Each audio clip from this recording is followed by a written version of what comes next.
Bienvenue dans CK Propos, les podcasts du CK. Un format court, accessible partout et à tout moment, pour ouvrir la réflexion sur des sujets de votre quotidien.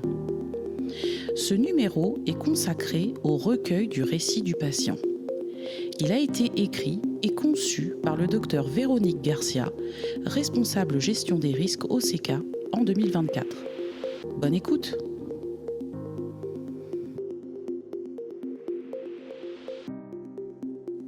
L'analyse des événements indésirables associés aux soins doit être réalisée quel que soit leur niveau de gravité, afin de comprendre ces événements et éviter qu'ils ne se reproduisent.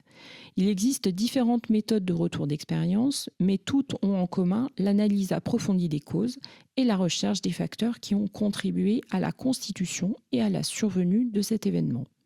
Ces retours d'expérience sont réalisés en réunion pluriprofessionnelle, avec la participation notamment des professionnels présents lors de la survenue de l'événement indésirable associé aux soins et selon une méthode rigoureuse.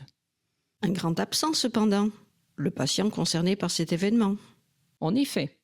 D'ailleurs, dans son guide d'analyse des EIAS élaboré en collaboration avec la FORAP en 2021, la Haute Autorité de Santé propose justement de recueillir le point de vue du patient.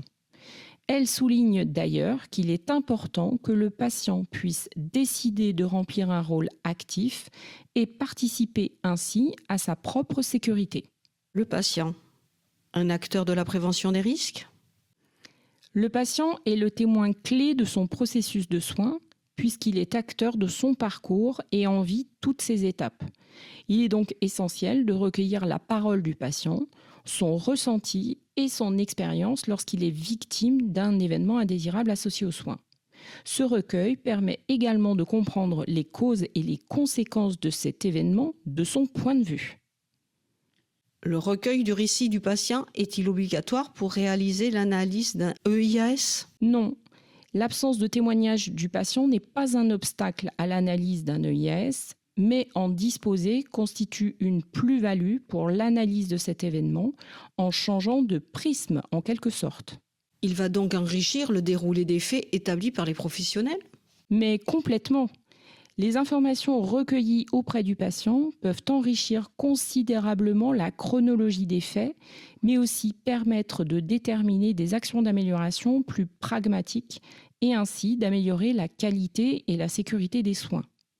En effet, l'analyse systémique des événements indésirables peut parfois se focaliser principalement sur le point de vue des professionnels du soin ou de l'accompagnement. En découlent par conséquent des plans d'action qui ignorent le point de vue du patient. Il est donc important que l'on puisse offrir au patient la possibilité, encore une fois, de jouer un rôle actif et participer ainsi à sa propre sécurité. En quelque sorte, rien sur moi sans moi. C'est tout à fait ça. Et si on veut se lancer, comment doit-on faire ?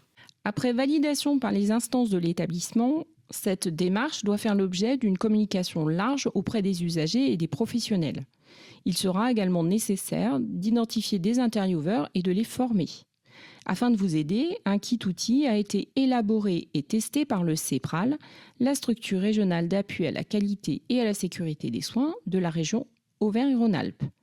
Il comprend notamment des affiches, un diaporama de formation, un guide méthodologique, etc. Et il est à présent disponible sur demande auprès du CK.